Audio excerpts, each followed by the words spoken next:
Welcome back from that break. You're watching QTV this morning.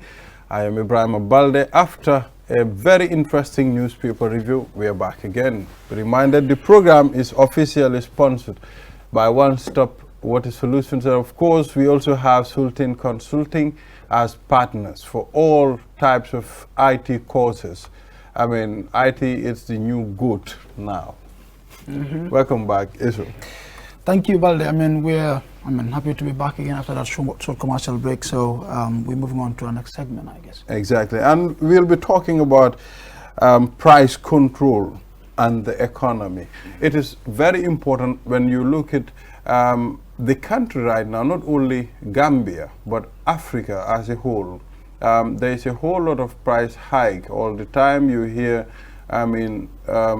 price of certain things have gone up. And, people complain a whole lot about it. And I can see on the newspaper review, drivers are complaining of fuel price control. Yeah. And how appropriate is this? We have our guys in the studio. We have Babucarr, Ceesay, and of course, Malick Jallow, young economist. Yeah. Welcome, gentlemen, to this platform. Thank you for having us. Yes. Let's start with Malick. Can you tell us what you do? Okay, what you do. Yeah. Is that Malick? Yes. The fuller man. Come on. Okay, that's Malick. All right. Yeah. Malick, let's start. Tell us what you do first. All right. Thank you for having us here. I think the theme is very important because prices affect what we call purchasing power. The money that you have, or the amount of money you have, is defined in two ways. You have the nominal value, which is the amount written on the currency, 10, 20. That's the denomination. Yeah, that is the nominal value. And you have the real value. The real value is how much does that amount reflect in terms of prices. What can it get you? How much can it get you? And over the period, especially this time of pandemic, we have seen, like you mentioned, prices surge, and in so many countries around the world. First of all, I will start by saying it's a global phenomenon. We have seen the COVID pandemic has, put strict issues on supply chains, constraint on supply chains, shipping lines. You have at some point ships getting stuck in the Suez Canal. So all these disrupt supply chains. And Gambia being a huge importer and dependent on the external economies in terms of commodity supply, we can be an exception. So a lot of people, or consumers will want to hear government has controlled price, government has controlled price. Everybody wants that to happen. But the environment or the situation that leads to that, it's much more complex. Let's say if you're a supplier, you have to buy goods all the way from China. You have to pay shipping costs. And shipping costs has gone so much high that suppliers are being hurt. So you've already booked this before, and there is issues with shipping lines, there is delays, and especially there is so much cost you have to incur at the ports to clear the goods. If it is at Senegal, Forex is also involved. You have to buy Forex to pay for those goods coming in. So all these things compose the cost structure of your product. Now, after all these, you get it out, now it's time for you to decide on the price. Of course, a rational producer or supplier will think of the cost that is incurred. And this eventually translates to price hike. You have to charge high so that you'll be able to make a margin to be able to continue in business. So this is why we've seen products in the Gambia have been going up, from food commodities, from basic clothing, even domestically, housing, renting, all those things are going up. That is one side. The other aspect is demand. We are a youthful population, 60% if not more, and we have more appetite to demand foreign goods. You want a better suit, I want a better shoe, and all this, and we need money to pay for it. So this demand for goods also puts another pressure And these combined forces results into high prices. So when it comes to controlling, there are two ways you can control a price. You have the command strategy, where you just impose a price floor, which means the minimum a price can go, and a price ceiling, which is the highest. So in Gambia, in this case, we will prefer a price ceiling. That is, the price cannot go above this point. Yeah. So you have to look at the consequences.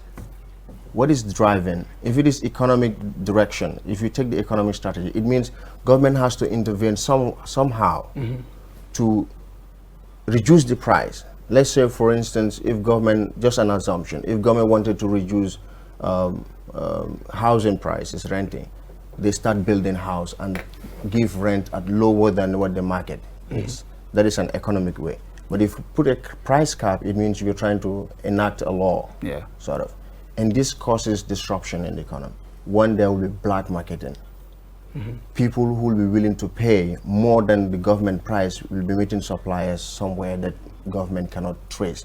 And Gambia is a hugely, informal economy. That's a huge part. That is going to cause disruption. And two, there's going to be scarcity in the commodity, of the commodity in the market. Suppliers will have and they will hoard, because they expect, they will say, this is not the real price of the commodity, so I will not sell. Or I will choose who to sell and when to sell. So a well-intentioned policy has translated to more chaos in the market. So, yeah, I'm sure you want to say something. Yes, so. Yeah, so before Mr. Ceesay comes in, maybe he would delve deep into some of the reasons for, some of the factors why prices are going up. You mentioned the COVID. It's certainly one of the factors that has greatly impacted the economy. But given this overview you've given us, if you were to talk about our economy now, what would you say is our current state? Are we doing fairly well, or what are some of the challenges as well? Presently, we are not doing well. And if the trajectory remains the same, it's going to be, the prospect looks, it's going to be tough in the future. I was just discussing with Mr. outside. I told him that in the short term, right now, there's nothing we can do about this pricing. Why we cannot do much about the inflation? It's because import dependency. 32 billion of our 92%, that is 32 billion imports on 2020 as per the statistics from GBOS, indicates imports. And there's only 1 billion. 92%? 92% of the trade in 2020 is imports. And you export 1 billion. So which means every 1 unit of export you make, you are making 24, because the ratio of imports to exports is 24 times. Which means we're importing 24 times and only exporting once. Wow. So if the COVID is affecting those countries, the exporting sources, countries, then eventually this is what they call exogenous shocks. You cannot control it in the short term. In the long term, what we should do is to avoid or to minimize this. We will not avoid it because we are an open economy. To minimize this impact is to encourage production, create the environment for local production. Not all goods, but there are certain things, certain commodities that we should start producing. In this way, gradually, initially local farms will start to charge high because of the cost of establishment and all that stuff. But over the period, this cost is going to spread and prices will stabilize and consumers can have access to quality goods at cheaper prices. So that's why I said now we're not looking good. And if the trajectory remains the same, it's going to be tougher. We hope not. Yeah, we hope not. Yes, Mr. Jallow, before we go to Mr. Ceesay, let's put this together to understand. For a layman will not understand, before a price goes up, all these things have to be involved. You will hear certain times people will complain the government is just increasing the price. I mean, there is no price control in this country. But how often do you people communicate this to the general public to let them know before a price increase, it has to start from stage 1 to where you are? Thank you. I think that question is... I think it's referring to the external factors. Yeah, so, you know, we have a major setback, especially when it comes to literacy, right? You know, sometimes I applaud the Ministry of Finance. They usually publish documents relating to trade and other, you know, statistics in GBOS. So let me make it clear, I do not represent the government. Yeah. So there's little I can say. Yes. So, but I think there should be a more clear communication channel, regular briefing, regular information. Exactly. Yeah. You know, that people, you know, people should know what's actually going on. You know, we are no more in a society or in a century where, you know, you just have to hide information. There's no point. Well, Exactly. okay, how often do you engage the government? I know you people are more into this consumer protection. How often do you communicate with the government? No, I think Mr. Ceesay. Yeah, Mr. Ceesay is in the consumer protection. Okay. Oh, okay. Yes. Okay. Yes. All right. I just want to know because people are confused. I mean, sometimes you go see a product.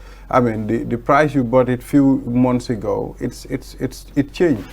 So we want to understand this. I'm talking from the concept of a layman who don't understand. I think Mr. Ceesay will help me on that because he's working with the consumer protection. Yes, Mr. Yes. Ceesay, you can Mr. comment. Yes. Thank you, Mr. Walde. An insightful discussion from Indeed. yeah. As indicated, the GCCPC, which is the Gambia Competition and Consumer Protection Commission, is a government body. It's an agency of the government under the Ministry of Trade. We are responsible for ensuring that the economy is as liberal as possible, but consumers too are as protected as possible. By so doing, we've also been looking into the price of essential commodities, which as a competition authority or a competition commission, you need to do to be able to establish what are the factors responsible for the price increment. By so doing, you can be able to come up with policies that can support other government agencies or ministries or departments, but also communicate to consumers to understand what is actually going on. So usually if you in terms of price of commodities, it's influenced by numerous factors, but a few of which is either by government policy or by behavior of the business that's the player, or by behavior of a cost structure, which is both external and internal. So this we've been doing. I think, as I indicated before, on Friday I was here in Wolof, trying to explain to people the factors that are responsible for this price hike. So let's look at some of these factors now. Yes, we've been doing. We've picked about 4 main essential commodities, which are mainly consumed within this country. That is, rice, sugar, vegetable oil, and chicken leg.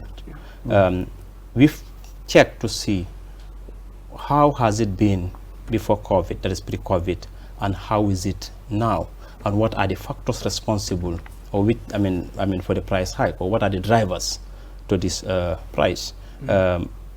If you look at, I will go back to data because that's what speaks what's volume, and you can only back it by that. Before the COVID, for you to buy rice, as we always say, because Gambia, as he rightly said, we import almost everything. So you have to buy from outside, bring it to the ports of Banjul. Rice, international price of rice has been almost very steady. It is one commodity that has been steady in the international market.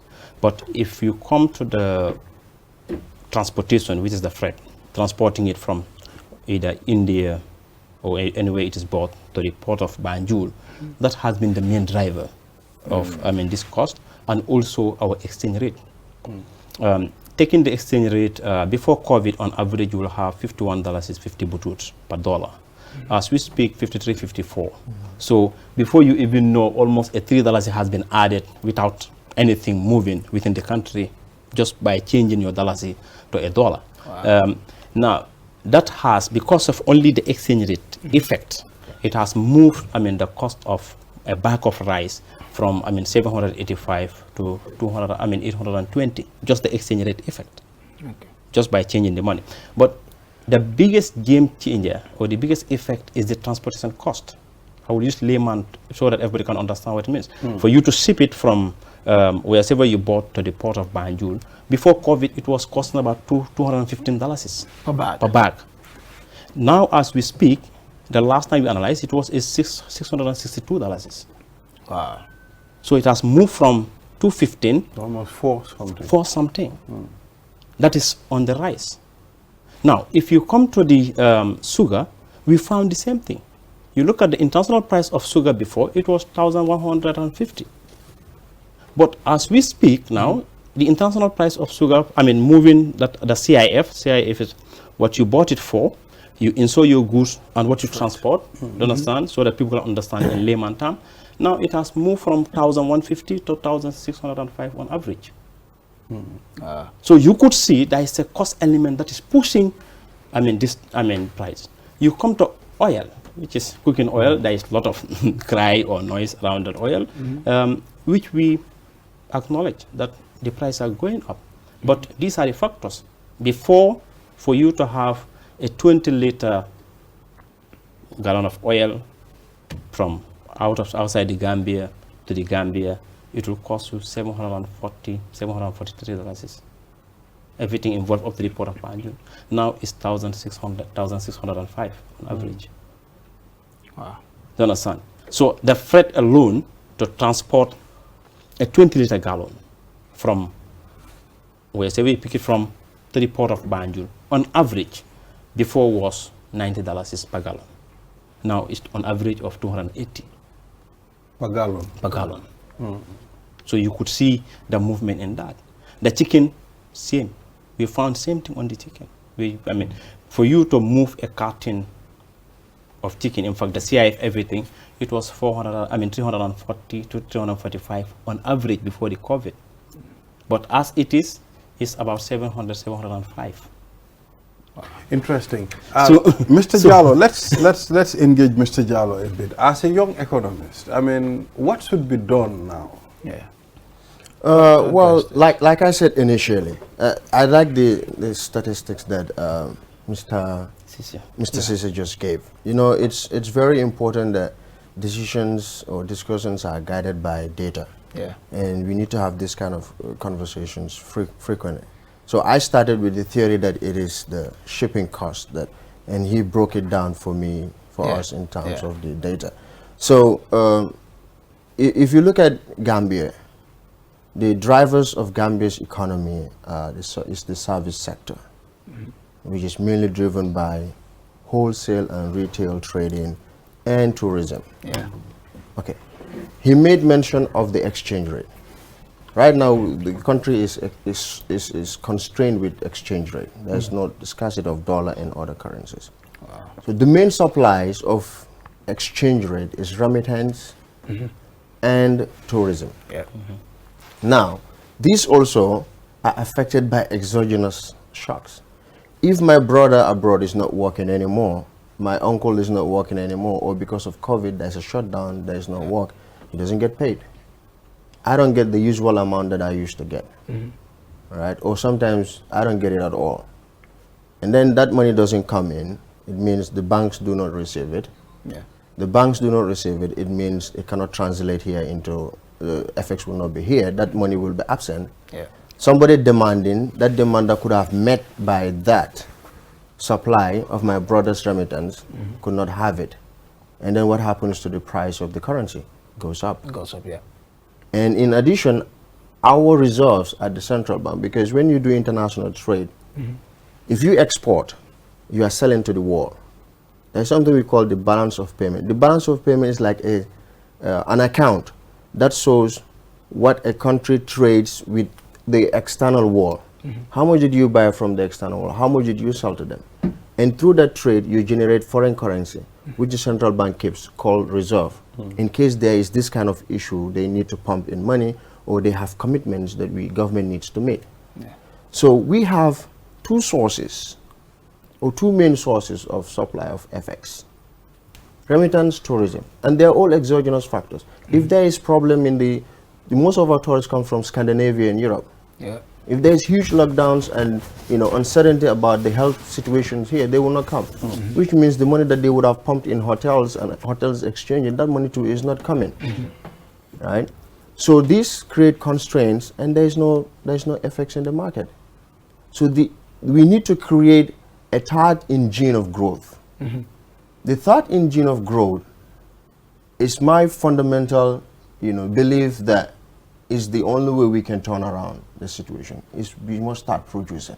The country that doesn't produce, Paris, you are so exposed to whatsoever happened to the neighborhood in Senegal here.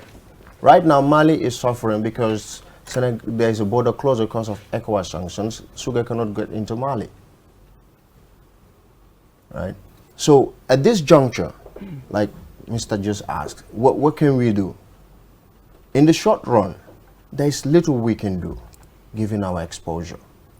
There's little we can do to change the circumstances. Where is government policy intervention? Because what happens, government policy intervention, takes a longer time. These are called structural changes. Structural changes do not have, how do they call it? The immediate effect. It takes time before the impact comes in. But to strengthen the economy for the long term or the near future, we need to have a third engine of growth, which is production. Now, somebody told me it's difficult to invest in Gambia. The period for processing documentation, the taxes, the supply of electricity and water. I agree, because these are the fundamentals of the economy that has been ignored since 50 years, since independence. If you're building a house, you cannot just start from the ceiling. What is going to hold you to the ground? The foundation. The foundation. Infrastructure, water supply, energy. Energy is a key backbone of the economy. So we need to set these priorities right. We need to encourage all our brothers that are abroad sending money for consumption. Let us bring in incentives that is going to change their habit. Okay, you have been sending so much money, remittances, and it's just on consumption. Why don't you create a package, investment package, that allow you easy access to land, that government provide credit facilities, so that you can have access to money if you want to start business. Easy documentation process. In Rwanda, sometimes 1 week or 5 days or 3 days, you even get your business registered. Reduction of bureaucracy in all those processes. Somebody out there will say, okay, how will government get the money to create all these? We have financial institutions. Government should not borrow all this money to do it. We have we have banks. Okay, we need to put them into the picture. We need to bring them in. Invest in this, have arrangement, have investment schemes, then this will translate in 10, 20, 15 years.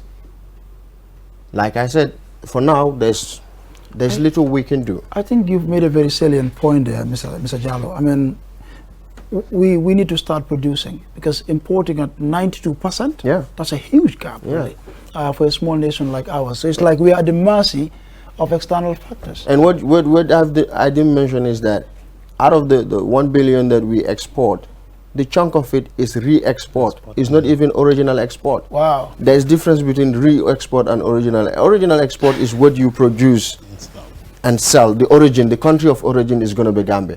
But so in other words, we're barely in fact. So exactly. So what happens is these goods come through. That's serious. And then when they come, they're repackaged a little bit and then sent to Guinea-Bissau and other countries. Wow. But you know what? We're even losing that competitive advantage, because Senegal has expanded their ports. Yes. Massive technology, massive development. How many times? What is the turnaround at the GPA? Mr. Ceesay, sorry, Mr. Ceesay mentioned all the costs, but at the ports too, to clear. There's another component there. There's another component. So Senegal is quick, faster, getting more technology, and that competitive advantage we used to have in the 2000s. When I was still going to primary school at Farafenni, Senegalese used to come to Farafenni to buy sugar. and take it, and other things. Now it's the other way around. Now it's more because we are more dependent, given to the circumstances. Yeah. Okay, So, so okay, before Yes. you talk to Mr. Ceesay. Mr. Ceesay, let's, Mr. Jallow, where did you see Gambia? Which direction are we going when it comes to our economy? As you mentioned, Gambia, most of these things are imported.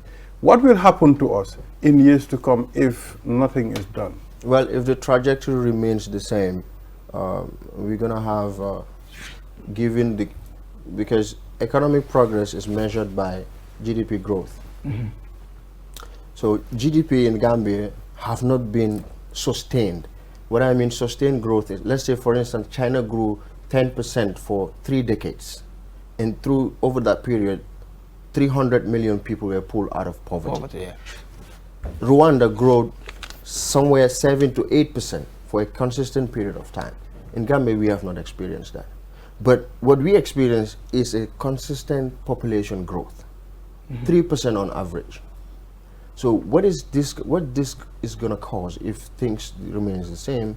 Robbery. So crime will go up. Crime rate goes up. Rural, urban migration, traffic congestion, unemployment. I think we're experiencing frustration. some of these things already. They are already here. So what I'm trying to say is, it's at a more heightened level.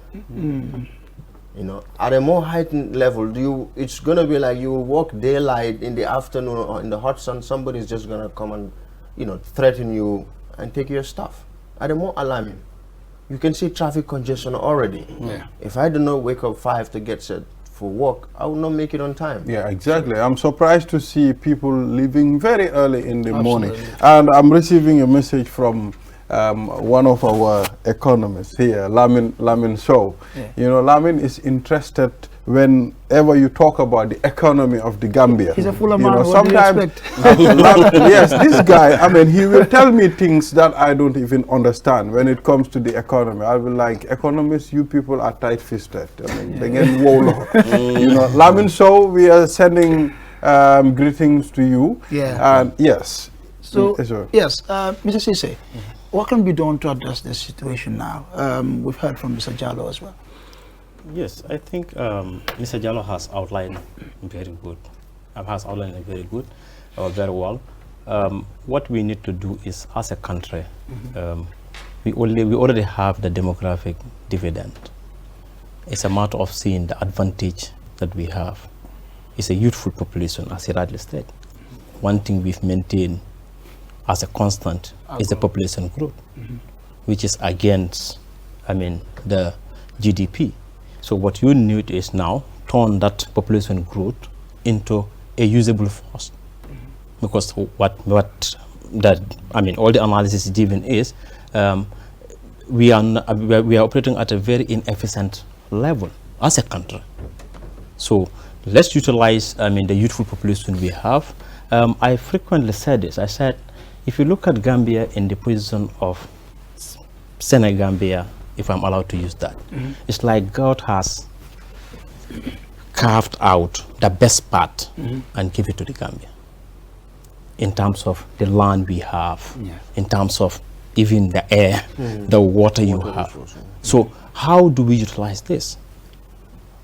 As a country, that's a fact. There is no other back way to it. The country has to start producing, because the lockdown has taught everybody a lesson on the way out, that you cannot depend on outside, because if everything you consume in a country is imported, a little shock will kill you. I can tell you, look at our airport, the way it is. The Gambia has no domestic flight. A shutdown from outside, we don't need to shut down. We won't exist. Wow. So this is where the country is. But coming to the topic itself, on one thing that I will not advise to be done, I know there is a lot of outcry over there, is a price control. I won't advise for that to be. Because the reality is, having gone through the cost structure, what we've seen is a cost-driven price hike. Now, in a cost-driven price hike, Malick has stated it in his introduction. You want to now control the price. What do? All that you are encouraging is shortage. On paper, you can have a price that everybody will clap for you. But in reality, you won't even see the goods. I think we've had, Yes, a that's good the example fact. would be our transport Yes, system. I think we are good at paper. But Yes. no, even if you say you want because you are creating how do I call it, scarcity. In 2015, almost same time, it happened. That one too. In fact, when I was taking the data, I said, "You see, God, I think it's high time as policymakers, we make reference to the past. It teaches us a lot." 2015, similar thing happened. Around same time, towards May, the exchange rate for a dollar to dollar C was $54. What the government then did was, because people have to understand that price is not the enemy. Price, in fact, is the best tool for any economist. Yes. There is no, just as I said, doctors need to help me here. I cannot believe that there is a sickness called headache. No, whenever you see a headache, there is something wrong with your system. It's a symptom of something being wrong in your system. Price hike, there is no problem called price hike. Anytime you see a price hike, it's signaling an economic problem. Because your market serves as your dashboard. All the economic policies you are playing, they are showcased at the market. There you will know whether your policy is working in the right direction or in the wrong direction. If you ignore it, there is a variable called price that will come to alert you that your policies are not working. Yeah. Now, do you now kill the messenger or listen to the message? Price is a message. That's very important. That's an interesting one. Exactly, Seriously, yeah. anytime you see a price hike, it's a message from your economy. The structure that there is something wrong, correct it. Yeah. If you do not correct it, it will crash your economy. In 2015, as I was saying, when this happened, what the government did then was, they said, the best thing to do is, let's peg the exchange rate. When I heard that, I said, I'm giving them up. If they survive it for more than 7 months, then I can know they're good. It's going to crash because the price of essential commodities are telling you there is something wrong with your system. Can we work on the policy? You said, no, I know what to do. I am pegging the exchange rate. One day, the president just announced, I am moving the dollar from 54 to 35, 45 with no economic policy. Support. Just dragging it out. Price are powerful than us. Exactly. Unless we correct the fundamental issues that are affecting them, if you control, what you're going to do is you are going to mess up more. Thank you, Babucarr, Ceesay. You're making sense there. Mr. Jallow, thank you very much for coming. Your surname is not a good one. It's been an interesting discussion. Really. I wish that would have been the best. Absolutely. Well, but it's good that we have young men, who are at this level, trying to change things, trying to make things work. Especially for Mr. Jallow, I have to say I'm really, really impressed. Yes, thank you very much for coming on this platform. I know this wouldn't be the last time here, inshallah. We'll be inviting you again and engaging you on these things. Well, viewers, that's what we have on social issues.